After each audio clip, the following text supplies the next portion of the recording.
I have yet to sign anything ordering the arrest or the silencing of anybody in this government, especially the critics. The fact that they are doing it every day only goes to show that I am giving them the time of their lives to just talk and talk and talk. Wala naman, it's an invented phrase kasi yung silencing. Ay, pati yung kay Dilima, the entire country knows that. He has a pending case, no bail, is being detained, and everywhere I go, it seems to be that they were able to place the news in a wrong perspective that Dilima is being detained and she is a prisoner of conscience. But of course, lahat ng Pilipino, to us Filipinos, that's crazy because it's in court, it's being heard, and she had her days of explaining it to the public. Aside from that, wala na. Yun naman kay Trillanes, there are just only two of them. May nakita kasi si Soljen Kalida na mali. Pagka mali is mali. Hindi mo talaga makorek yan. And one of the glaring mistakes of the Aquino administration was to extend an amnesty. But the procedure was totally wrong in the sense that he just issued the proclamation, no particular names. It was a motherhood statement to cover the individual and any of the acts of the mutineers. Ang problema niyan, he designated Gasmin to investigate, and there was a committee. And that committee came up with the resolution to grant amnesty. On that basis, Gasmin wrote to the President that they are recommending amnesty. Correct. Walang problema yan. The problem is, after recommending, at the end of the narration, the narratives there, Gasmin signed the amnesty itself. You know, it is not possible to do that. Why? Because an act of pardon or amnesty is an act of state. It cannot be delegated to anybody but to the person of the President himself. It's not a circular that is being followed by the secretaries or a procedure prescribed by the office of the President. That ain't the case. Yung Presidente mismo, in the Constitution, exclusively grants him the power to pardon and amnesty. Look, why? You know, because the action now taken against him by way of a criminal complaint is a very serious one, rebellion. Had it succeeded, it could have overthrown the government. So that an act of pardon, an act of amnesty is always an act of state which cannot be done by a mere cabinet member. Especially if that cabinet member was the one or was one of those who investigated and made the recommendation and approved the recommendation himself. In other words, Mr. President, they're saying that the power to grant amnesty and pardon is personal as well as exclusive to the President. Yes, correct. It's an act of state. Just like the power to suspend the privilege of the writ of habeas corpus and to declare martial law. Yes, and to call Congress to a special session. You cannot delegate it to the Executive Secretary. In fact, Mr. President, your doctrine, the doctrine that you're initiating now, finds basis in the Supreme Court decision. In the case of Constantino versus Cuisa, GR number 106064, promulgated on October 13, 2005, it says, and I quote, "Nevertheless, there are powers vested in the President by the Constitution which may not be delegated to or exercised by an agent or alter ego of the President. Justice Laurel, in his Ponencia in Villana case, made this very clear, and the decision quotes, "Withal, at first blush, the argument of ratification may seem plausible under the circumstances. It should be observed that there are certain acts which, by their very nature, cannot be validated by subsequent approval or ratification by the President. There are certain constitutional powers and prerogatives of the Chief Executive of the nation which must be exercised by him in person, and no amount of approval or ratification will validate the exercise of any of those powers by any other persons. Such, for instance, in his power to suspend the writ of the habeas corpus and proclaim martial law, and the exercise by him of the benign prerogative of mercy." Now, in that decision of Constantino, Justice Art Panganiban made this doctrine. These distinctions hold true to this day. There are certain presidential powers which arise out of exceptional circumstances, and if exercised would involve the suspension of fundamental freedoms, or at least call for the supersedence of executive prerogatives over those exercised by equal branches of the government. The declaration of martial law, the suspension of the writ of habeas corpus, and the exercise of pardoning power, notwithstanding the judicial determination of guilt of the accused, all fall within this special class that demands the exclusive exercise by the President of the constitutionally vested power. The list is by no means exclusive, but there must be a showing that the executive power in question is of similar gravitas and exceptional import. Kaya yung po sinasabi nyo, merong justification. May ruling ang Korte Suprema. Hindi kaya na sinasabi ng mga abogado ng kabila, sabi nila, mali yung sinasabi ng mga abogado ng Presidente sapagkat pwedeng i-delegate yung power to grant amnesty. Maling-mali po sila ron. Ako ang nagsalita nung una niyan. I'm not saying that I claim exclusivity in the announcement. But I was thinking over the matter coming home.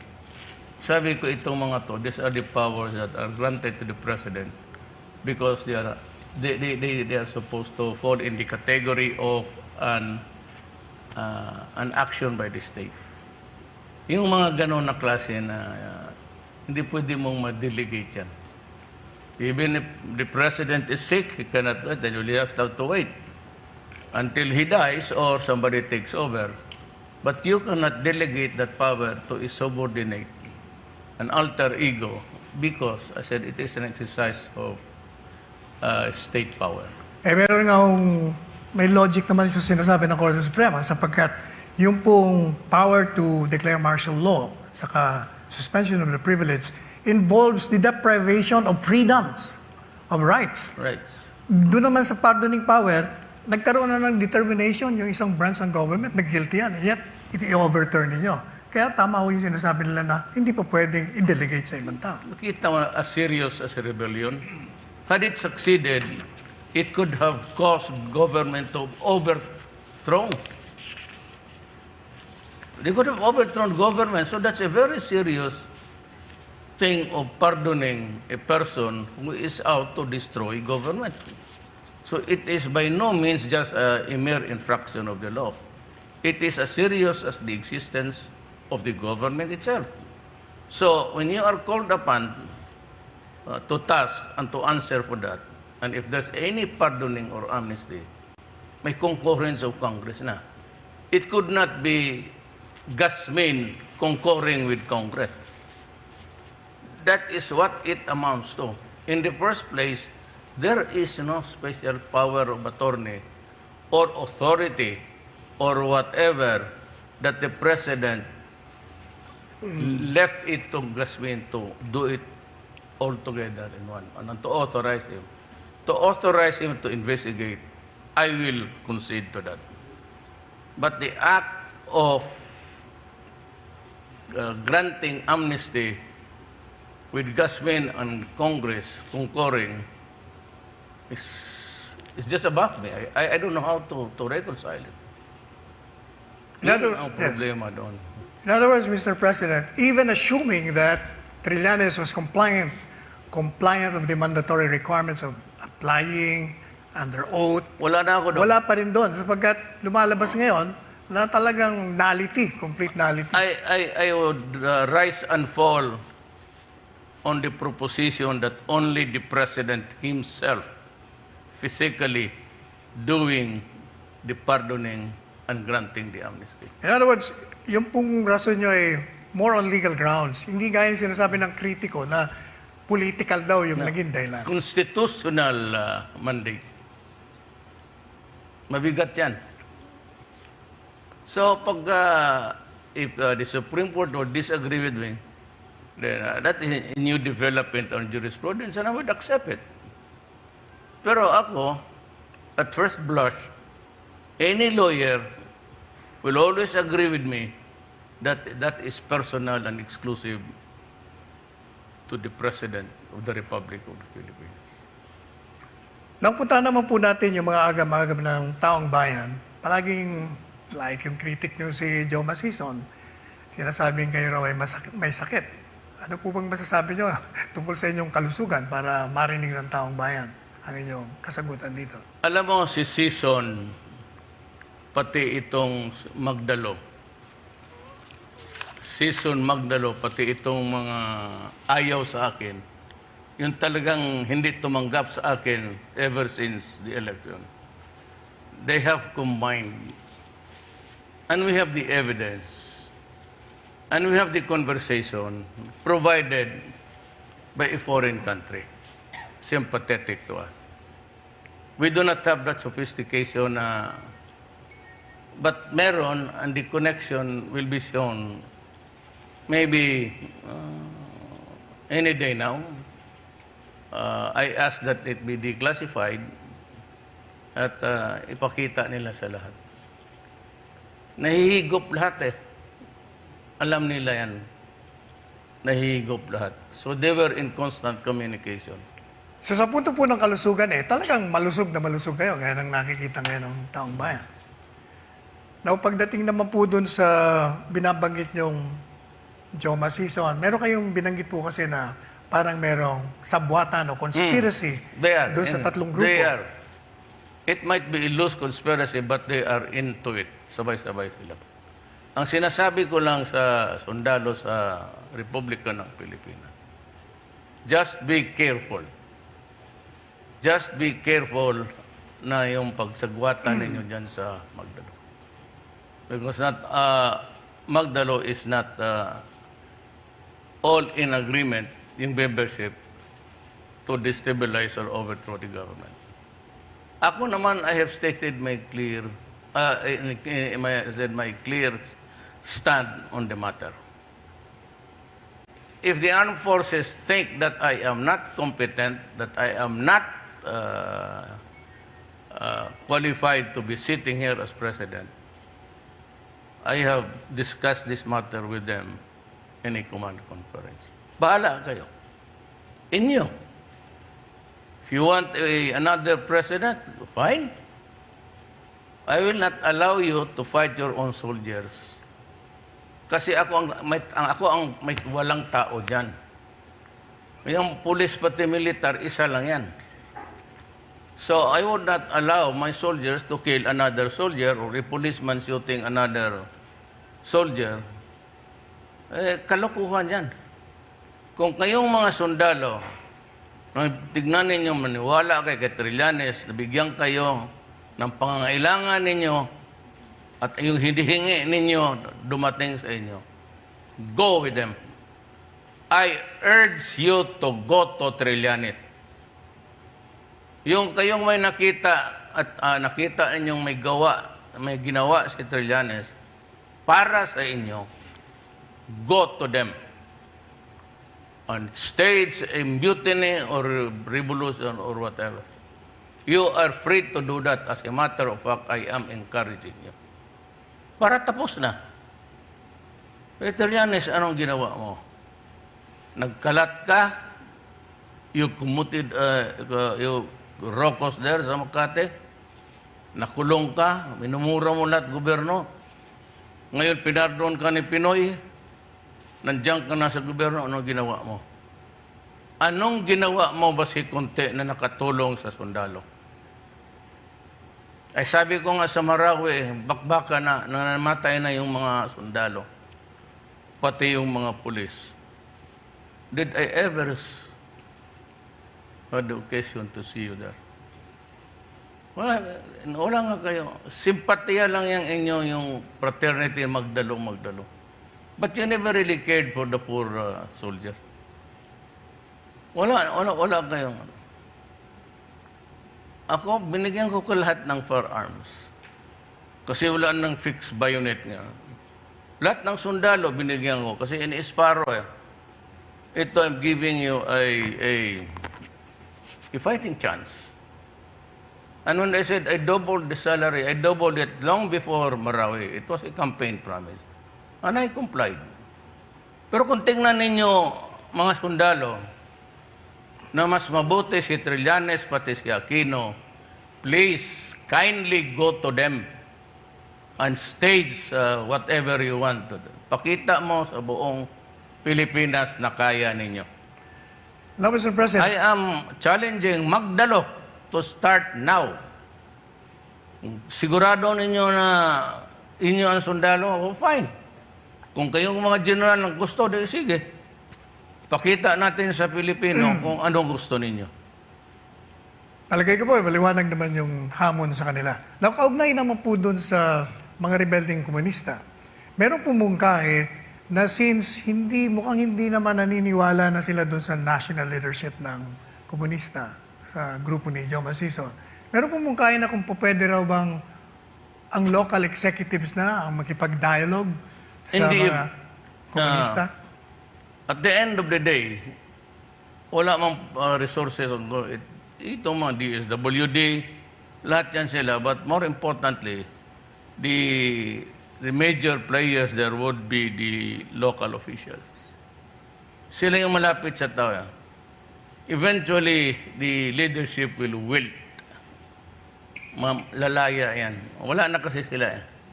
There is no such thing as an ideology na komunista. Yung number one na Russia, doon nag-Bolshevik, pati yung mga bright ng komunista, discredited. China, wala na. It's a capitalist country. Ano ba naman gusto nitong mga NPA dito? Except to kill. And they are complaining of human rights violation. But every day throughout the country, they're killing barangay captains, those sympathetic with the government.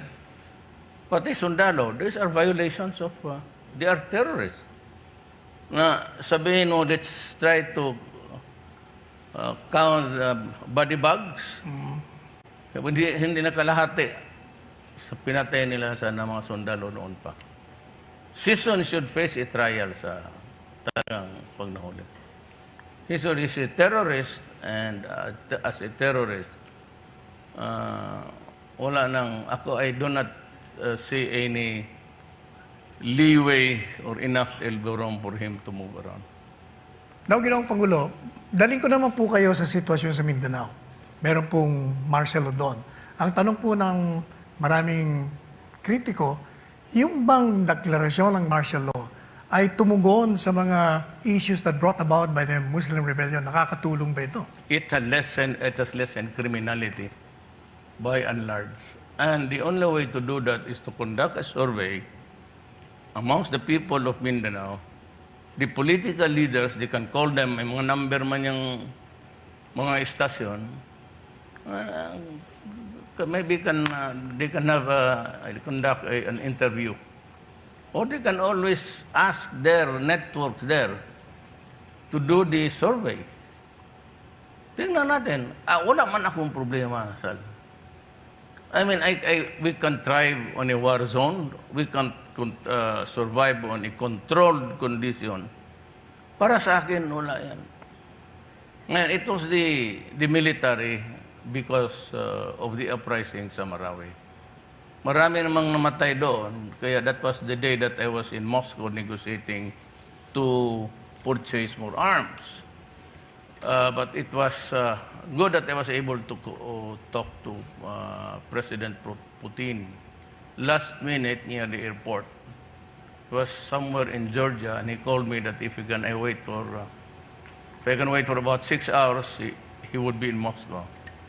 And just before I took off, I was given a chance, almost 1 hour. Ako, si Defense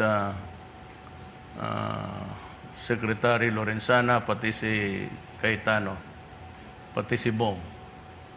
Nag-usap kaming tatlo at sinabi, bibigay siya ng armas, libre, gratis. Basta against terrorism. Tanga. Kaya it came late because yung orders natin sa arms sa Amerika na-stymie because a congressman and a senator spoke against it. Ngayon, yung last order natin ng Glock pistols, I was informed by Trust Trade na pumayag na raw because yung dalawang senador pumirma na daw. I did not know that in America, a senator, a legislator can take part in the functions of the executive department. Legislation na talaga sila. But if you need a clearance to buy, that's something new to us actually. Yung ating sinusunod na constitution, which is very similar to their constitution. The fact that maybe they signed something to finalize the purchase. Ako naman din na ako interesado. Kasi medyo halos nabigyan ko na lahat sundalo. Few were taken from the soldiers violently, yung pinatay by mga Sparrow, the assassination. But by and large, it could give them the confidence of going around with the gun. Alam mo, ang army kasi walang baril. Walang sidearm. So they go out naked. And I did not like it. Kasi pinagpapatay yung mga sundalo ko parang aso. So sabi ko, this cannot go on. You have to go out, just watch for the Sparrow at your back, but use it to kill if you have to kill them. Now, Mr. President, may mga nakausap akong mga negosyante, mamamayan sa Marawi, Mindanao. At sinasabi po nila na mas kalmado sila ngayon na mayroong batas militar sa aire kesa noon. Ang tanong ko po, to your personal knowledge, meron na po bang mga reklamo laban sa abuso ng militar? Not I don't know. May mga checkpoint, but those are my orders. Na yung plain view, but if you are a suspect, you have to go down. Yung ordinaryong mamamayan ng daan, hindi naman kailang kalkalin mo lahat eh. But those who are suspected of transporting or traveling, escape, or are in the wanted list of the government, they have to go down. And that is my order, and I take full responsibility of it. Otherwise, walang ipin itong Marcelo. Yung pong sa Marawi, nasupil natin yung ISIS noon, terrorist group na yon. Pero kung meron hubang pagkakataon na umatake na naman sila, gaano kahanda ang pamahalaan upang sumpuin ito? Well, we are not without limits actually, Sal.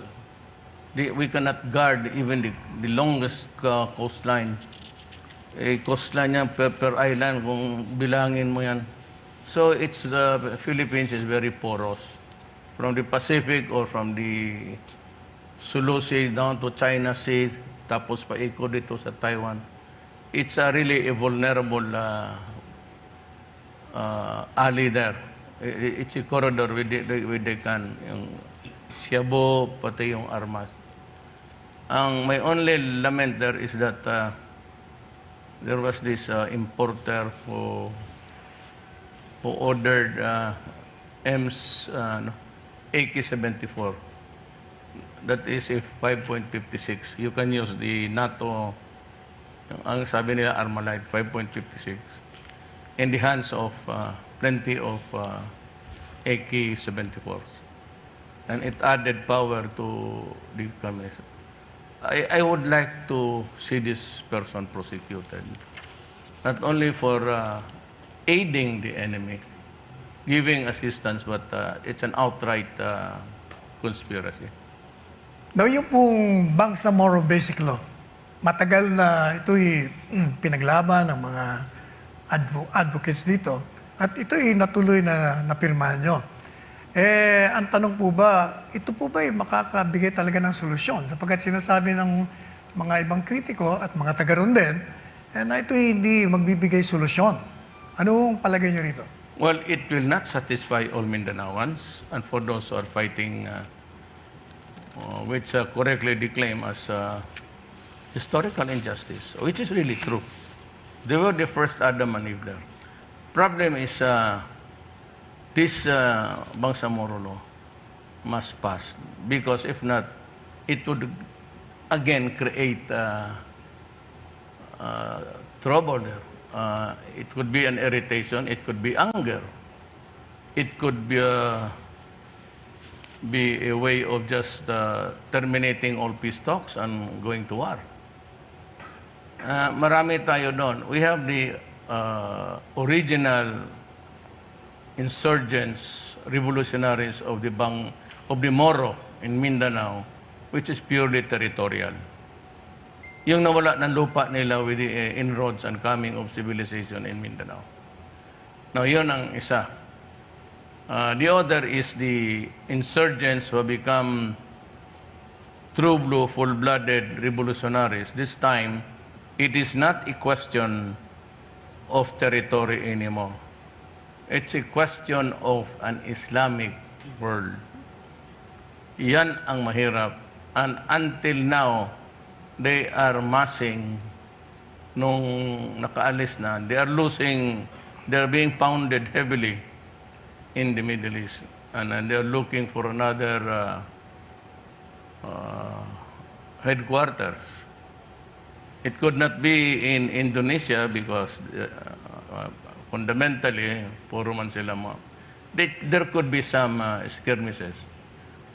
It could not be Indonesia, Malaysia, kasi puro Muslim yan sila, and Brunei. The ideal area would really be Mindanao. There's a mixed crowd there. I think the Christians are predominant in number. So, if you want to kill infidels, as they proudly claim, an infidel is one who is not a Muslim. I hope that they would not, insist on that bankrupt and hollow ideology, because it could be a reason for a communal war, a bloodbath. Mr. President, meron pong mga lehitimong concern, yung mga nasasakop ng Bangsamoro Basic Law. Gaya nila Normiswari, si Governor Sakurtan, sinasabi po nila na ayaw nilang masakop doon sa grupo ng nasasakupan ng batas na yon. Ano pong magiging solusyon ng ating Pangulo? There are areas of claimed by the Bangsamoro and incorporated in the law. For example, ang Basilan. Then you have Lanao. But Lanao, the north is also included. Simply, Governor de Mapuro does not want it. He wants just the present situation to continue. So, there's a stalemate there. And of course, Miswari, until now, has really hung on to his horse. So, he's just waiting for the most opportune time to talk to me, and if not possible, then he can have his options. Hindi ko mapigilan. But in the meantime, I am talking with Ms. Wari. And because he's a man of his word, medyo kumpante pa ako ngayon. But there is always a time for reckoning. And they cannot wait forever. So somehow, someday, something has got to give. So that is how Mindanao is. Now, if we can talk to reason to prevail over everybody, it would be something like we will just all agree And if it's acceptable to the others, we will create the Bangsamoro country and incorporate it in the Constitution as an autonomous region. Maybe just like Hong Kong, China. Give it more leeway. And of course, the number one, alam mo, sa totoo lang, sino ba yung nagsabi legalize gambling?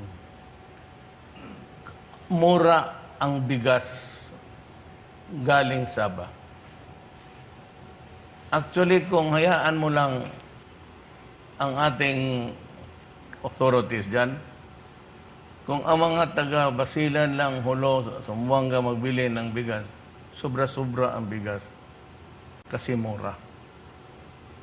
So that's one option which I would like to talk about, not really to agree to it entirely, but talk about Sunny Dominguez, Pernia, and I don't know kung nandito si DTI, na kung magbili sila ng bigas doon, if they are allowed, walang problema sa gutom. Talagang mamura ang bigas doon. But wala tayong,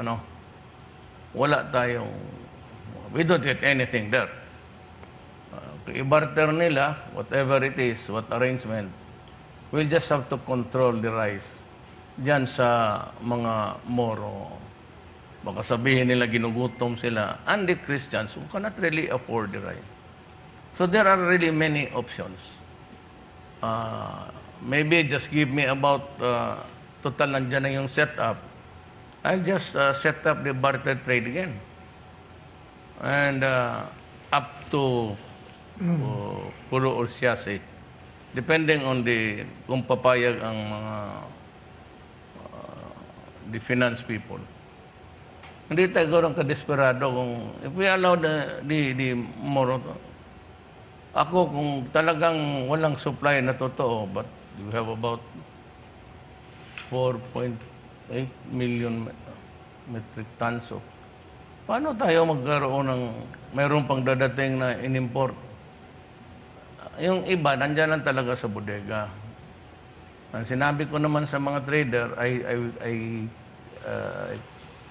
seems to be, ayaw kong but left with no choice and the lack of rice is artificial. The shortage is caused by man-made manipulation. I would not hesitate to.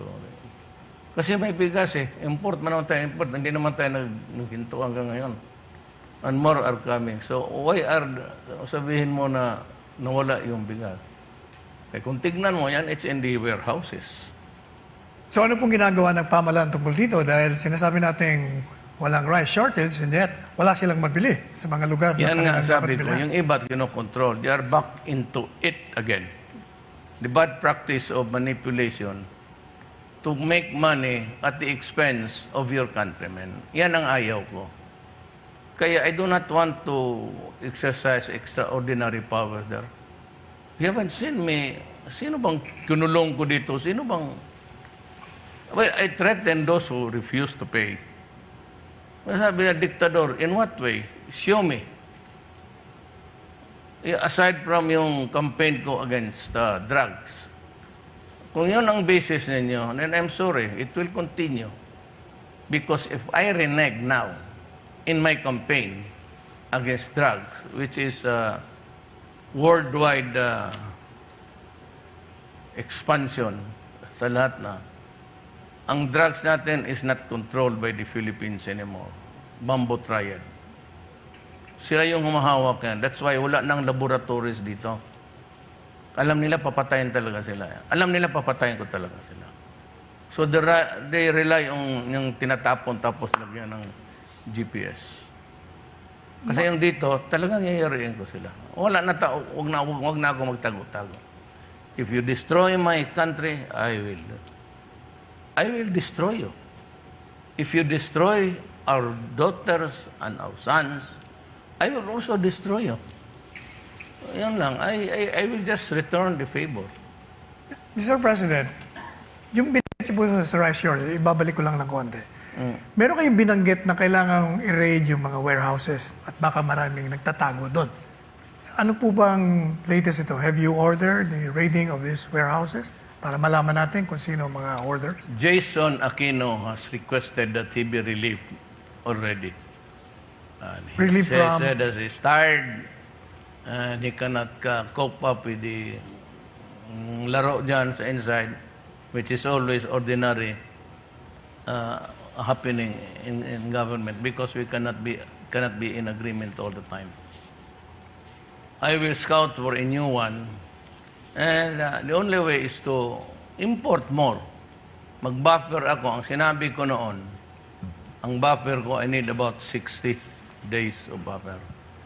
Ngayon, kung makakulang, I would simply open up Sabah. Ay, pag Sabah, pagbili tayo, sabi ngayon, I think it was Pino said that you would allow smuggling. Doon, yun pala ang ibig niya sabihin. Kala kong outright smuggling na anywhere. Sabi ko, we can always make arrangements. I can only say, you're allowed to buy your daily consumption, plus 7 days, plus 30 days, 365 a year, computed per family. Oh, you can import this much. Control lang. Sabihin mo, walang bigas, o sige. Doon, tag 16, 18. O, di bilihin ninyo. Bakit ko isakripisyo ang Pilipino dahil lang sa taxes kung wala namang kinakain? Mr. President, meron po ba tayong programa kaugnay doon sa... Kasi, ang pagkakalam ko, kahit nung bata pa ako yung mga taga-ibang bansa, nagpunta rito, nag-aaral kung paano papalaguin ang pagtanim ng palay. At sila, nung bumalik sa kanila, tayo na bumibili sa kanila. In other words, parang may problema tayo ng pag nag-produce ng palay dito sa ating bansa. Do we have any program to improve on this? Yes, in some places, we're doing it. Mayroon tayo dito ng mga new crops of quality. Ang problema talaga dito, weather. Also, you must reckon with... There's another one coming, by the way. It will hit you by next day, so better prepare to just take a break and lie down. Ganito kasi ang history. Gusto kong malaman ng Pilipinas. Right after the war po, everybody was scrambling to rebuild their countries, their nations. We were second to Japan, they say. And they keep on hammering it until we became third, fourth, fifth. You know, somebody must understand, at the very least, that may binigay ang Panginoong Diyos sa ibang tao na hindi binibigay sa atin. And what is that? So, where everybody was rebuilding their nations, they also worked on the resources, natural oil.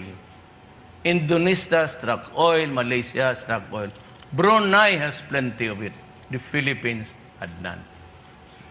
So, yung langis, kita mo na pag-import ng langis, taas ang presyo ng gulay, taas ang presyo ng pagkain, taas ang presyo ng pamasahe. Kasi nga, yung may mga ibang bansa na binigyan ng Panginoong Diyos ng oil, which would, it's about 2/3 of our movement. Lahat makita mo sa lahat dito, puro oil yan. You cannot, hindi mo ma-start yung machinery mo to build those kind of mga ganon.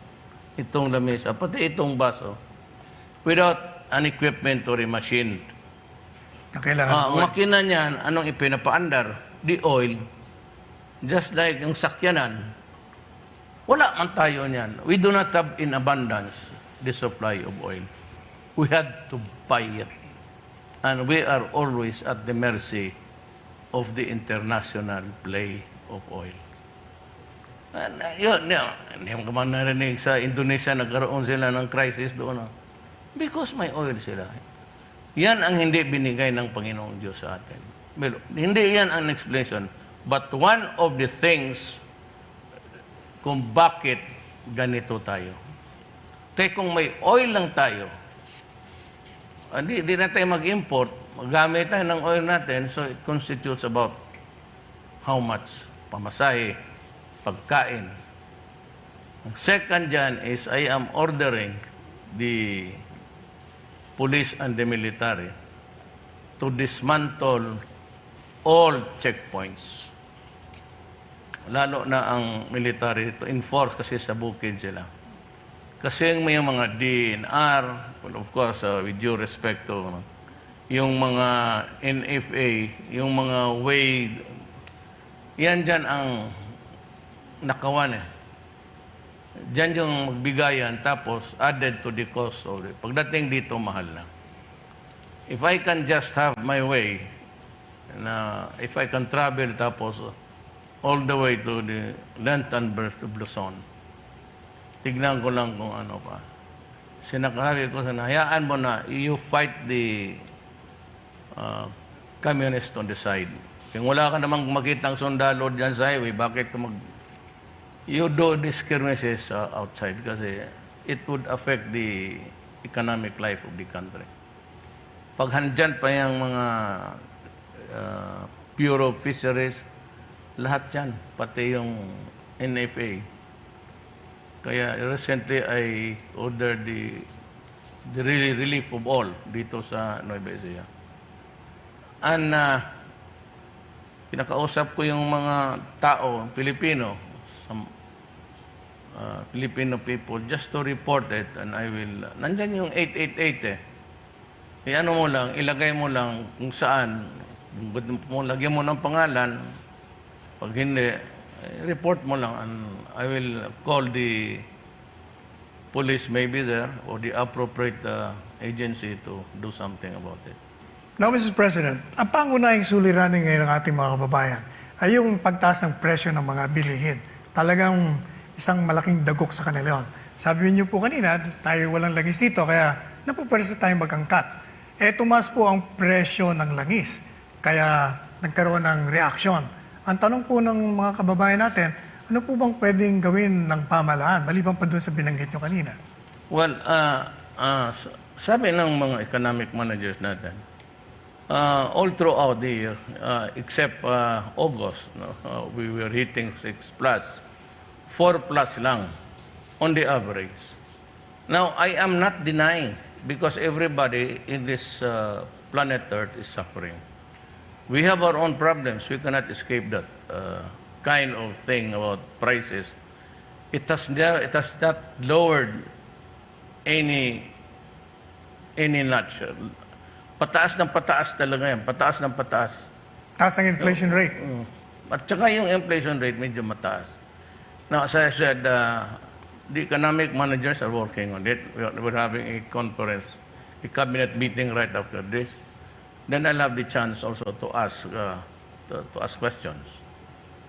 Yun lang ang maibi ko. Kaya nga yung Supreme Court ruling ngayon na ibinasura yung application ni Trillanes for a restraining order, hindi ko pa nga nabasa eh.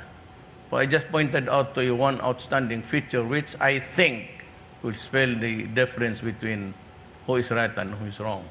And that is, wala na yung aking sa application and narration of guilt, except that even if it's perfect, si Gasmin, si Borges, kaibigan ko pa naman, Sir, this is not personal. I consider you a very good friend. Siya yung ng komisyon, nag-constitute ng komisyon. Tapos they investigated, then they recommended for amnesty, all. Tapos pati siya, he recommended to the President any cover letter, and then he signed it. He was actually protecting Aquino. And all the time sa lahat ng they were protecting Aquino. Now, Mr. President, ibalik ko po kayo dun sa rising prices. Is it reasonable to assume and to assure the public na dahil may ginagawa naman tayo, na pansamantala lamang itong paghihirap nila? Yes, I said, maybe they would view it as an act of desperation. But it's not, because the shortages are always there. The economic life of a country cannot be all beds of roses. So, marami akong option. Hindi wala namang hinto yung importation natin. But if worse comes to worse, I will open Sabah. Ayan talaga, free for all na. Busog lahat. Mura eh. Ngayon, kung ipagbili mo dito yan sa labas ng areas of Tawi-Tawi and Olo, malulugi na tayo. Pero ngayon, ang gusto ko, which I have been advocating day one, sabi ko yung tarification. Alisin na lang yan, free for all. Anybody can import. That is why I'm going for somebody. May hinintay lang ako na tao. I think he will be retiring something. I want this guy because he's honest and I believe in him. And he does not do anything bullshit. So, ilagay ko yan dyan. And, yun. All he has to do is to execute is just to implement the orders of the economic manager. I may recommend to Congress the abolition of the National Food Council. It has not done any purpose and it's not good. It only hinders the operation. Kasi it should be just handled by one man with the best interest of the nation in its head. You need not have 4 or 5. Isang tao lang. Gusto ko, kung negosyante. Even if he's Chinese, if he's adept to that kind of job, then he can have it. Pero may hinintay lang ako because I want also they would be retiring in succession in the coming days. I can choose and utilize the others also. Now, Mr. President, may I call your attention to your crusade against drugs? Despite your passion and dedication to dismantle the drug menace in this country, sabi nyo nga, talagang walang tigil ang pagpasok. Ang tanong po ano bang pwedeng asahan ng gobyerno o ng tao kaugnay sa programa natin laban sa droga? Meron po ba tayong masasabing malapit na o talagang matagalan to hanggang matapos ang termino ninyo? Look, drugs, just like in America, historical yan.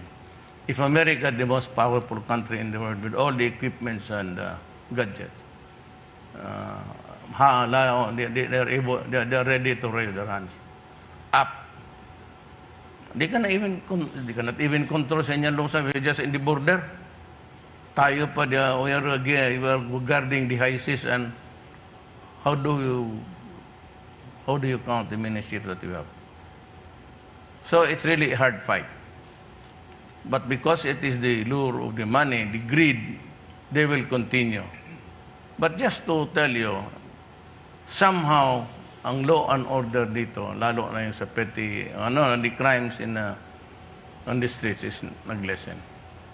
As long as sunod lang yung pulis, walang tambay, wala na yung sabi na bahala na yung korte magsabi illegal. Basta sabihin lang, if you have no business there, do not drink in the sidewalks because that is. And if you're just standing there drinking or sitting down or squatting, I will kick your ass. Yan. Tapos yung mga bata, because they are the couriers. It just lessen the criminality in the streets of Manila and other places. Pagdating naman po doon sa ang palaging nangangalandakan ng mga sinatawag na human rights groups, na yung mga pulis natin ay inaabuso ang kanilang kapangyarihan sa paglaban sa droga. Ano po bang pwede nating sabihin sa kanila? Mayroon dito mga pulis na sa droga talaga. Yan ang problema. And that is really the headache also of Albayalde. So, sinabi ko naman na pag nandiyan ka sa droga, ikaw yung mauna. And true enough, we're doing it. Hindi ko lang masabi. But pagkatapos nito, sabihin ko kung sino. PDEA, mayroon rin. The head of an agency somewhere in the south of Manila. So where are they now? So they're dead. Sinabi ko sa inyo, huwag. Huwag na lang tayo magbulahan. Kasi yung report na dumadating sa akin, galing man din sa inyo. But we would know, ang una talaga is the lifestyle. Hindi makahintay. Kapitan ka, then suddenly you have a big house, a subdivision, 3 cars, like Trillanes. Maraming bahay, sekreto lang, maraming. And ang problema kay Trillanes is that he is crucifying Bongo for entering into business with government. And there was a time in the Navy's history. Kayong mga sundalo, believe mo kayo ng Trillanes, di punta na kayo doon. Ang tatay niya nasa serbisyo pa. Siya nasa serbisyo na, sundalo na siya. Ang transaction yung karamihang supply sa Navy, ang nanay niya. Kung ayaw niyo maniwala, tanungin niyo yung Navy. Na kung yan ang mga gusto ninyo na leader, I said, go Tono Trillanes. If that is the kind of soldiers na gusto ninyo, sumampa na kayo doon. Kasi kung lahat kayo ganon, I will not sacrifice to serve the country na mayroon akong sundalo na ganon. Now, Mr. President, in relation to your fight against corruption, some time ago you expressed not apprehension, but exasperation na parang yung korupsyon hindi matigil-tigil. Marami na kayong tinanggal sa miyembro pa ng kabinete na malapit sa inyo. Tinanggal nyo na kahit mga kamag-anak, mga fraternity brats.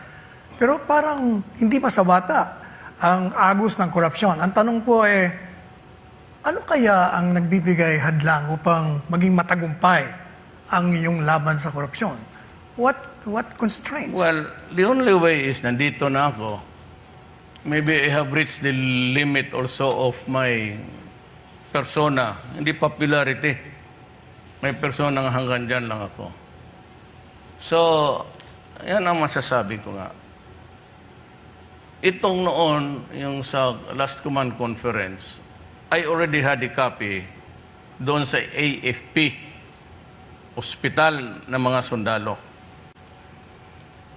Tapos binibigyan ko yan ng 50 million each. Ang AFP pa yung bilo na, 2 ospital yan para lang dyan sa medisina. At ang PGH, binigyan ko ng 100 million. That was the eternal complaint of the doctors there. Sabi ko, would 100 million suffice? And sabi nila, ano yan, Mayor? Taunan? Sabi ko, no. Siguro ang taunan was 36 million. Sabi ko, every month, para lahat na makatao makatikim ng gamot. Every month, tinawagan ko ang PAGCOR. Lahat ng kikita niya, ibuhos niya dyan. Ang AFP, binigyan ko ng 50 para sa mga retiree. Yung 2 ospital nila, tag 50-50, para doon sa nag-retire, yung medication. Right after Marawi, I released 500 million for intervention lang sa mga sugat nila, prosthetics. Mr. President, Ngayon, kung sabihin ninyo wala akong ginawa, ano ang kasalanan ko? Kasalanan ko si Trillanes, magsimpatiya kayo? Kung ganun kayo klase, doon kayo. Doon kayo. Sinabi ko naman sa inyo, just tell me. The major commanders can come here and we'll have coffee. And I say, sige, inyo na. Gusto ninyo, inyo na. Then let us see how you do it. Kaugnay po, Mr. President, ang sinasabi niyong mga ginawa niyong pagbibigay ng benefits sa armed forces. Meron po ba ang programa ang pamahalaan doon po sa mga special children, handicap?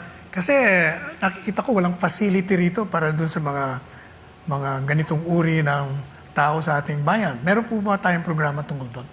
Meron, sabi ko, PGH. They have 100 million a month. Can just imagine. Maubos kaya nila yan? Kung maubos nila, di lahat puro medisina sa tao, di maligaya ako. Until I'll add more. I'm referring, Mr. President, doon po sa kabuuan ng Pilipinas. Oh. Kung bawat probinsya meron tayo. We have that. And I said, yung gusto ko yung prosthetics, yung titanium. Magaan. Hindi yung parang plastic. Wala na yan. Ayaw ko na yun. Kaya nagalit nga ako minsan yung kakabulshit ko lang itong sanaya. Yung inalis ko lahat yung mga tao doon. Dito na naman yung report ng medisina ng sundalo na ghost delivery. Wala, basta bayad lang pero walang dumating ng medisina. Ngayon kung yan ang magmalasakit si Trillanes sa'yo ng ganun, doon kayo. Never mind me, I can survive. You can kill me, you can oust me. Sige. Pakita ninyo sa taong Pilipino na mas marunong kayo. Kay Trillanes, alam ninyo, si simpatya ka dyan. Ang inisip niya, sarili niya. Noong panahon ni Aquino, nandyan na siya. Anong ginawa niya? He traveled to China 9 times. Yan nga ang ni Paeldon eh. On his last visit, we lost the Scarborough Shore. Kinabukasan. Ako naabutan ko ganun lang. Ayaw ko makipagira kasi ang unang mamatay kayo na walang laban. Kaya ako, lang muna. Istorya. Sabihin niyo, galit kayo, wala akong ginawa. O ngayon, kung magsabi ako, sige, punta tayo. Kasi puro matay, galit lahat. Ilang mababiyuda dito?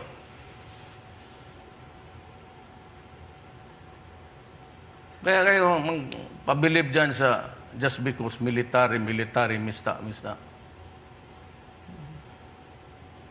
Alam mo, ang gumastos dyan, hindi mga mista ninyo, gumastos dyan, Pilipino. Magsimpatya kayo. Hindi na kayo nahiya. Mr. President, yung relasyon natin sa China, kamakailan meron silang mga pahayag na mga medyo hack. Ayaw nilang yung mga aeroplano natin, lumilipad doon sa kanila. Nag-away kami. We had a little bit of, hindi naman animosity. Kasi yung Navy, palapit doon, parang sinisigawan na, you Filipinos, you get that, you will be causing trouble. Samantalang, kaibigan tayo. Sa pakiusapan, total, may claim tayo dyan. They know they are, in the eyes of the world, atin yan, hindi kanila. So the least that we can do, since I cannot make a move to remove them forcibly, because it'll end up in a war, which we will be losing, wala talaga. Nag-ano lang ako muna. Kasi magsabi kayo, maniwala kay intriga niyang China. O sige, ngayon, kung magsabi ako, go tayo, mabubuhay kaya kayo? It will result in a slaughter. Pinag-isipan namin yan. Hindi lang ako, yung military sa cabinet ko. Baka sabihin niyo, akin lang yan. Sir President, iwanan natin ang China sandali. Puntahan po natin yung traffic yung traffic kasi, yun ang problema, malaking problema. Meron ba tayong programa para maibsan na ang Look, paghihirap? ang EDSA, right at the beginning, we raised the possibility of being granted emergency power. Okay. Yun talaga. You cannot improve on things without money nowadays. That is accepted. Kada galaw mo, pera. Now, you want me to install some measures that would mitigate us at the very least. Paglabas lang, ang unang lumabas sa newspaper, instead of baka tawagin kami or they would have a dialogue kung anong gawin ninyo sa emergency powers, how much are you going to borrow, and what is the purpose of this and that. Ang narinig ko, hindi, malaki ito, para this is prone to corruption. Sabi ko, wag na. Kung ganun lang naman ang tingin ninyo sa akin, di wag na tayong maghiram. Do not give me powers anymore. Just leave EDSA as it is. Ayan. Yun ang promise ko nga, EDSA, that I will, ano ang gagamitin ko dyan? Laway ko? Pero kung marinig mo na sana, hindi, malaki ito, corruption lang ito. Kung wala kayong tiwala sa akin, hindi, huwag na.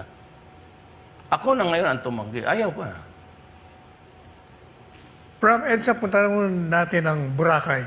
Matagumpay ho ba ang rehabilitation ng Boracay at talaga bang bubuksan na ito? I don't know. I will wait for the recommendation of the speculation that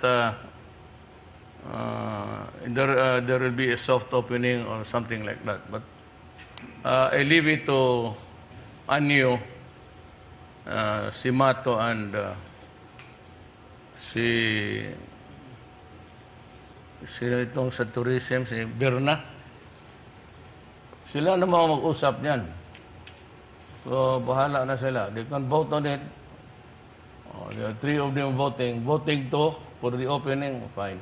Ayun pong, Mr. President, yung sa natural resources, yung sa mining natin, ano po bang you I express? have mining kasi.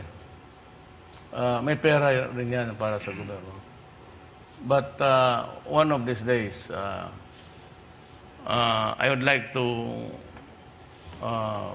maybe ask everybody to take a ride. And you can see the lot of parang tansan sa bukid. Puro butas.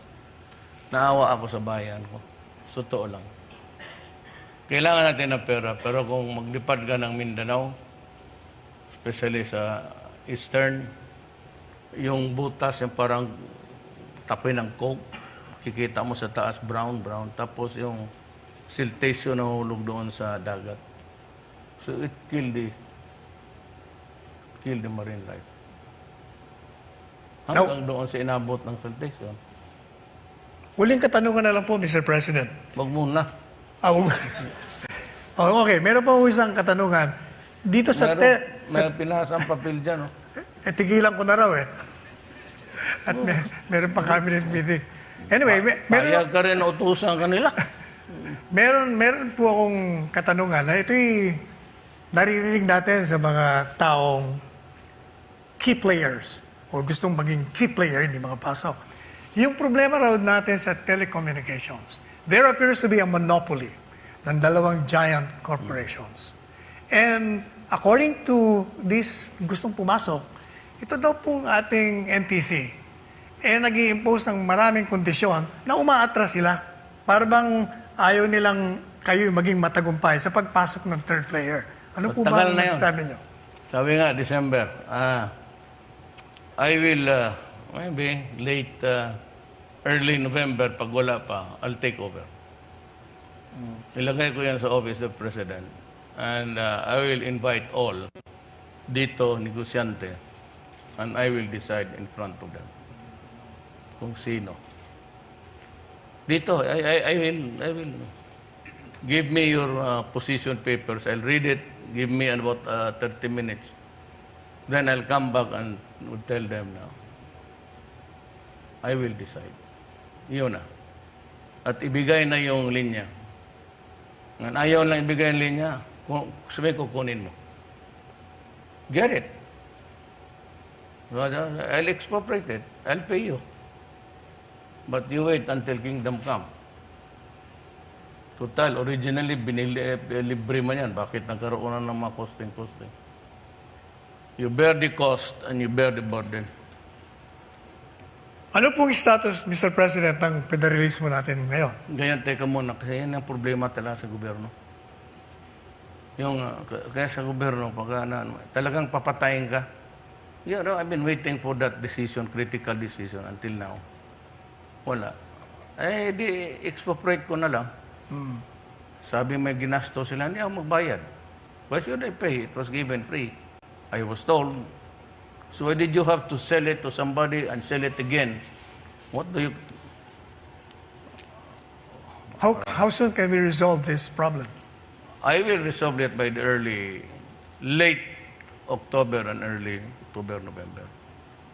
By Christmas, alam na ng mga tao na sino yung third player.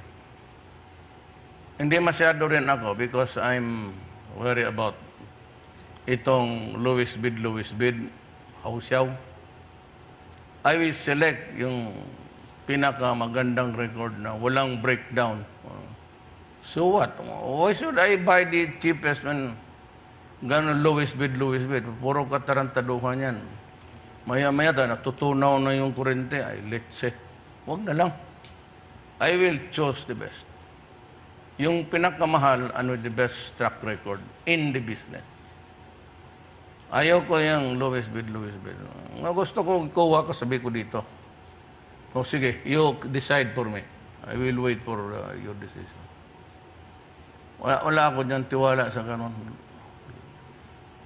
Lowest bid, it always ends up in a disaster.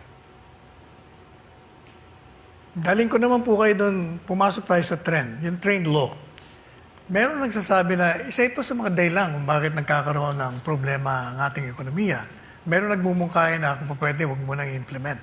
What are your thoughts about this? Dapat malaman ng taong bayan that the only source of income, kumbaga ako yung bayang Pilipino, ang source ng bulsa ko, kung saan ako, sa taxes. Yung buwis na kinokolekta ko.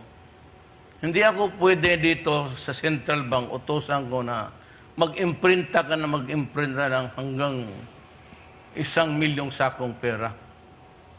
Because tayo, kung ano ang kayamanan ko, kung ako sabihin, ako ay may 1 hektarya lang, puno ng durian, tapos puno ng mangustin, pagkatapos at the end of the day, yan lang ang kikitain ko.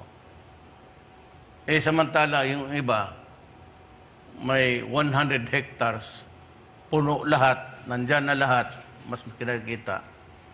So, mas mayaman siya kaysa atin.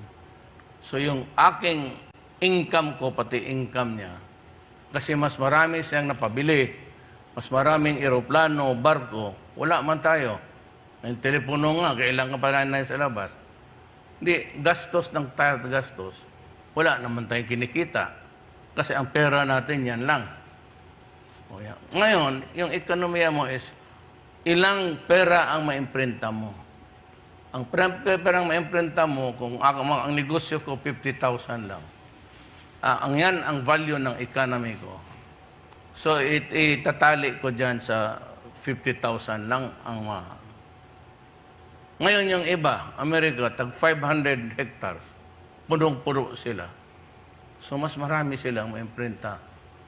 Good for 500 million. Ganoon lang ang simple tingin ko. Ang balor mo, ilang Pilipino may trabaho? Ilang ang Pilipinong walang trabaho? Ilang Pilipinong may kumikita? Ilang eroplano ang napabili natin, ilang barko ang nagawa natin, ilang factories ba dito, at ilang Pilipino tayo ba may sweldo lahat. Pagka gano'n na may sweldo, may factory marami, mayaman tayo. Napapabili tayo. Tayo sige lang bili sa labas. Kukunti pa lang ngayon ang export natin. Kaya tayo na tumatawag ng mga investors. Dito kayo magnegosyo para ang tao may trabaho. At yung finished product, i-export. Sila yung may-ari, pero tayo may cut dyan. Yan ang ibig sabihin ng ekonomiya natin. Simpleng pagkasabi lang. Ngayon wala masyado tayo. Nandiyan pa yung KMU, sige strike. I-strike nila, di magsara. Sinong magutom? Pilipino. Kasi kayo nagpapadala ng... Ayaw ninyong humintay. Kasi alam ninyo walang pera. Walang negosyante ngayon magpapasok na after 3 months mag-strike kayo, malugi yung kapital niya. Kaya yung mga tao na yan, nagsibatan. Kasi sa China, walang strike. Wala lahat. Trabaho lang. Dito, marami, yung mga left, sinakyan ng mga komunista, hindi ninyo alam, kita mo dyan sa daan, ano ang purpose niya? Pangsira. Ayaw magtrabaho. Gusto magsali ng strike. Adi ako hanggang dyan lang. At pagdating ng araw, sa gabi sabihin ko, sinabi ko na sa inyo, anong gusto ninyo? Hindi ako Diyos. Kailangan ito hirap ng lahat. Ngayon, kung gusto ninyo maniwala dyan sa komunista, kasi alam mo naman ang komunista, gustong mag-take over sa gobyerno, itong Malacanang. Yun dyan sila. Armed struggle. Pinapadaan sa armas. If that is what you want, magpatalo kayo dyan sa mga ganon, sasama-sama kayo, edi kayo. Total, pagdating ng panahon, ako may savings ako, kabili ako ng bigas. Kayo, di kausapin ninyong military, magkunsabo kayo ni season. Basta yung yellow na yan, may grupo dyan, nakadikit kay season. At si Trillanes may personal contact. Alam na ng military yan. Kaya ninyong mga, gusto ninyo, mayroong intelligence yan, every unit. Tanungin ninyo kung ano ang nangyayari. Bakit? Gusto lang mag-take over. Bakit? Mas gwapo daw siya. Pero ang baba ng... Ano man matutunan mo sa Sus Mariusep? Nung nag-ano ka sana sa Wharton, mag-seminar kagaya kay Rojas, bibili pa ako sa... Yan lang ang level of thinking mo. At ako pumasa dahil sa tatay ko, uy, loko-loko, hindi ka turpe. I became a lawyer 20 years after my father's death.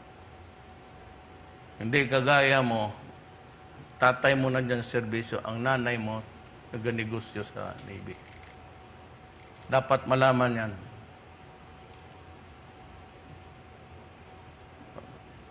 Sir President, balik po tayo sa ekonomiya. Yung build. Ano na po ba yung status nung? Kasi 2 years ago, excited ang lahat ng tao, maraming mga tatayo, may struktura, yung airport natin may problema. Ano na po ba ang status nun? Meron na bang... Meron iba, nagpapatuloy na. Yung iba naman, wala. Yung iba naman kasi ecological questions. Kung gaya ka lang mag-reclaim ka ng the whole of... you know, it's easy to do that. Landfill lang yan punuin mo. The problem is, ang destruction sa marine life. Saan yung isda pupunta? Mamamatay yung marine life dyan So a lot of the marine life there would die. And they have to go further and further. Ang supply ng isda nga, yung kaya lang ng Pilipino, bagay, hindi naman ako kumakain ng baboy, ma-deplete. Sana yan sila mangisda. Ngayon, di doon na sa bandang China. Pag nahuli sila doon, it's not that easy really to. You have to maintain a balance there. Paano po yung problema natin sa airport? Nagkaroon lang ng crash ng isa na naapektuhan ang lahat ng mga pasahero at mga airlines. Yun, sana dapat may automatic plan A, plan B ang Clark. Tsaka mag-ano ng isang lane na muna. Yung sa pasahero, dalawang lane man yan. Kung saan yung traffic, papasok sa umaga, buksan mo itong isang lane dito, pasalubong. Isang lane lang dito. Pero meron na po bang proyekto na maaaring isipin ng tao na, malapit na yan, mag-uumpisa na. Meron na po bang ganon? Oh. Yeah, na-award na eh. So, how soon Well, will this project plenty. start? Ramon Ang is there. Yung consortium nila sa SM. Nakita ko maganda. Magkakaroon po ng bagong pati airport? itong Sangli. Magkakaroon ng bagong airport tayo? Mm. Sa Sangli at saka sa Bulacan. Bulacan. Ah. Preparation dito, we were handling about 40 million na eh. So, another 5 years or 39, going 40. By that time, 5 years from now, talagang masikip ng Manila. But EDSA will remain. Gano. Ngayon ang rason dyan, gusto ko nga sana unahin. Kaya ako naghingi ng emergency powers kay Ramos pati kay Core. Sabi naman nila sa Congress, oo, ilagyan sa kurakot. Sabi ko, kung ganon, wag na lang. So I never brought up the matter again. Ayaw ko na. If I'm prejudged, so what's the use? Ano naman po ang ginagawa ng Panguluhan kaugnay dito sa inyong advocacy ng federalism? Well, in the provinces, it's gaining ground. Kasi yung malayo talaga ng Maynila, historically, ang Maynila lang talaga ang pinakamaganda. Kasi binubuhos yung pera dito because it's a capital region, hindi na nga capital city. Pero yung mga, kasi marami yung mga mabibigat, bihira ka naman magkaano ng vice president, ngayon lang. Pero ako ngayon, ang sabi ko naman sa kanila, pati kay President Arroyo, ma'am, spread natin lahat, irrespective of the political color of the... Ayaw ko sa inyo, liberal yan, huwag yan. Gusto ko, sabi ko, pantay. Ratio and proportion. Ayaw ko. Isang beses lang ako dumaan dito, ayaw ko mag-iwan ng istorya na hindi maganda. Total, presidente na lang rin ako, lahat na. Sabi ko nga, yung mga sundalo, nauna sila, maraming nainggit, pati maestra. Sabi ko, sundalo, dublado ang sweldo ninyo. Alam ko na yung, pagdating ng Marawi, nandoon na yung sweldo nila. We were trying to save the money to double the salary. Tingnan mo naman kung after Marawi pa ako pumunta, tapos sabihin ko na mag-increase kayo ng sweldo. Di babarilin ako ng sundalo niyan. Kaya ako, I went there 9 times. I never saw Trillanes na makipag, ano lang naman sa kapwa, sundalo niya. Magkapakain. Mabuti pa si Secretary Roque, nagpunta doon, nagbigay ng hamburger. Distribute siya na. Pakita. Baski pakita ang tao lang. Pakita ang tao lang naman talaga yan. Kasi magdala siya ng baril doon. Ako, pumunta ako doon, kinakausap ko yung mga tropa. At hindi ako nagpapalakas. No? Alam mo bakit? Sabihin ko sa military. Hindi ako nagpapalakas sa inyo. Kasi hinalal akong presidente. Ngayon, kayo, may mandate kayo to protect the people and preserve the nation. Gusto niyo sirain yan, okay lang. Panahon ko, okay lang. Yung lahat na sundalo na hindi believe sa akin, di doon kayo eh. Diyan, ano kayo sa Luneta, pagupit kayo lahat, magpapagong kayo. Mabuti. That is a way of showing how you respect democracy. Now, You disagree, you do it that way. Good. Mr. President, I remember during the campaign, meron kayong binanggit na you're for the amendment of the Constitution, whether by Constitutional Convention or Constituent Assembly. Para ho naantala yata. Parang wala na narinig ang tao. Ano ba nangyayari dito? It's pending. Itong Well, there's a time for everything. I've been going around. I suppose that you cannot convince everybody at one time that federalism is good for the country. It might help. It cannot guarantee prosperity kaagad. But it might help distribute the wealth of the nation amongst the local units who contribute to the national upkeep. Now, 2 taon na po kayo at papunta na tayo sa pangatlong taon bilang Pangulo ng Bansa.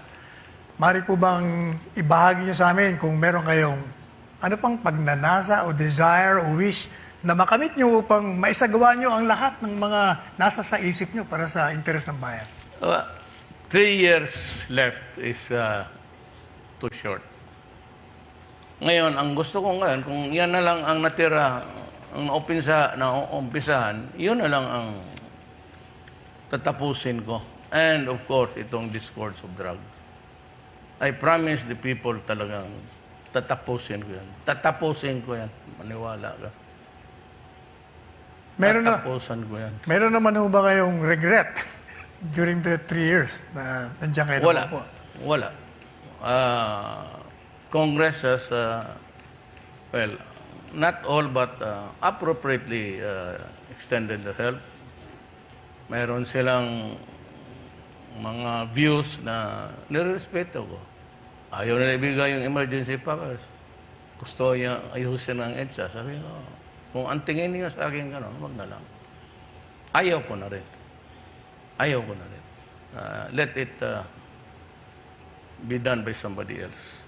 Somebody else's term, not mine. Ginoong Pangulo, nasa inyo po ang pagkakataon na ihayag ang inyong pang mga huling damdamin at pananalita sa ating mga kababayan. Ito nga ngayon, ito kay Trillanes, medyo may gulo-gulo. Alam mo, si Trillanes lang naman, diktador. Wala man ako ginawa na nagpakulong ako ng tao. Matindi ako sa droga. You differentiate from a dictator in absolute power at saka yung desire ko to protect your children and the country. Kaya sabi nila, diktador ako. Lahat naman yan, ang pulis naman ang inorderan kong gumawa. Ang sabi ko sa pulis, if your life is in danger, or if you yourself, the police or the soldier, are in danger of losing your life in the fight against drugs, kill them. Huwag ikaw. Manghinayang ako. At kung ikaw ang magkakaso, sinabi ko, sagot ko kayo as long as it is in the performance of your duty. Pag nagkakaso kayo, sinabi ko, ako ang bahala. You will have the same salary. I will see to it na kikita ka pa. May sweldo ka. Naalala ko po tuloy. Suspendedo ka na. Naalala po tuloy, Mr. President, yung sonnet speech nyo, nung nagdeklara kayo ng digmaan sa droga. I remember exactly what you said. Ang sabi nyo, those who will abuse their authority will have hell to pay because you are worse than criminality itself. Yun ang sabi ninyo. Lahat naman ng pulis na pumasok nung naabutan, patay man. Pedia, ganun rin. Hindi ko lang masabi dito kung sino.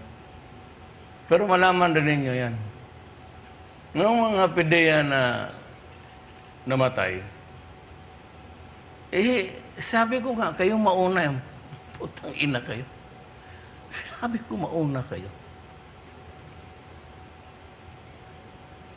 Ngayon, kung kaya niyo itong mga trabaho na ito at ipagtanggol niyo yung bayan, sabi ko yung sa mga sundalo ni Trillanes, if you think that he is the brightest military man thereabout, sige, magsama-sama kayo. Go. I encourage you. Go to him. Ngayon na. Huwag na ninyong hintayin pa. Pakita na ninyo ngayon. At si Trillanes naman dapat magpapagong rin. Kasi yung nagsimpatiya sa kanya, nagpapagong. Tignan natin kung gaano ka kintab yung mga ulo ninyo. Mr. President, ano naman po ang mensahe niyo sa ating mga kababayan? Well, I said, I'm trying to govern the way I promised. Una, nakinig kayo na sa Pilipinas. In the presidential debates, I was the first to finish. Why? Because messaging lang ako. Every intermission, wala nga akong mga side propaganda. Sinabi ko sa inyo, I'll fight corruption. Ginagawa ko. Alam niyo yan. The latest na tinanggal ko, general ng army. Tapos sabi ko, droga. Talagang wala akong pinatawa dito. Alam niyo yan. Basta mag-abot tayo sa isang kanto, yun na yun. Tapos sinabi ko sa inyo, hindi ako makialam sa transaksyon sa gobyerno. Walang papel sa akin na transaksyon sa gobyerno dumadating dito sa akin. Hanggang dyan lang yan sa cabinet member. It begins and ends with the cabinet member. Wala kang makitang pirma at ayaw ko. Kasi nga ang inanaw ko. Tapos sabi ko, I will talk to the enemies of the state para makatuon kay payapaan. Inumpisahan ko sa NPA, walang nangyari. Pasensya. Talagang hindi katanggap-tanggap yung mga proposal nila. Tapos sa BBL, lumabas na. Si Normi Suarez, naghihintay lang, mag-usap kami. Tapos sabi ko ako, hanggang trabaho lang ako. Korupsyon, wala kayong masabi, baski ngayon. Na isang papel, na isang resibo, wala akong pinirma. Na hindi ako tumatanggap ng extra. Yung sweldo ko, diretso sa land bank, diretso sa pamilya ko. Wala akong extra perks. Representation, ganun wala. Libre sa akin, bahay pati pagkain. Yun ang akin. Nagtatrabaho lang po ako. At yung 5 promises ko, ginagawa ko, tinutupad ko talaga hanggang ngayon. Ano pang masabi ninyo sa akin? Nag-abuso ako kailan? Nagpatay ako ng tao. Marami, kriminal. Lumaban eh. Ano nga lang yung pulis ko, patay ng masundalo ko ang mamatay. Kung sabi mo, takutin ninyo ako na makudita-kudita. Alam na ninyo sa command conference, sinabi ko na sa inyo. Hindi ako kailangan pilitin. Kung ayaw na ninyo, at tingin ninyo yung babae, si Lenny, mas maganda, mas mahusay, edi tuloy ninyo eh. Sige. Hinahamon ko kayo. Talaga. Kasi sawa na ako yung takot-takot. Ayaw ko ng ganon. Gawin na ninyo para matapos na. Talo-talo, di wala. Tatalon ako dyan sa Pasig River. Lalangoy ako doon. Pauwi. Kung sabihin mo, takot-takotin mo ako. Di ba sinabi ko sa inyo, mga Pilipino, in this fight, itong 5, I'm willing to put at stake my life, my honor, and the presidency itself. Hindi ako nagsasalita ng gano'n. Kaya takot-takotin mo, pagupit dyan, Mario Joseph. Umpisahan na ninyo ngayon na. Huwag na ninyong patagalin. Yung plano ninyong magsabotage, gano'n, sa September 21, di gawin ninyo eh. Kasi sabi ng, yan, ang plano nila ngayon, kung hindi lang mandala sa paputok-paputok, mag-assassinate, kaligaya ko na lang mamatay sa kamay ninyo. At least, hindi mamatay sa sakit. Ano ba naman yung bala. Hindi ka umabot ng 1 segundo yung tiis mo dyan. O magkudita, magkudita kayo. With that parting statement, Mr. President, papasalamat po ako sa inyo sa pagkakataon na binigay niyo upang kayo makapanayam. At ang taong bayan ay nagpapasalamat sa inyo rin sa pagbibigay daan ninyo rito upang makarating sa kanila ang inyong damdamin, ang inyong mga hinaing kung meron man, at ang inyong pasasalamat sa kanila. Maraming po salamat. Basta mag-concert ka lang palagi. Salamat po, Mr. President.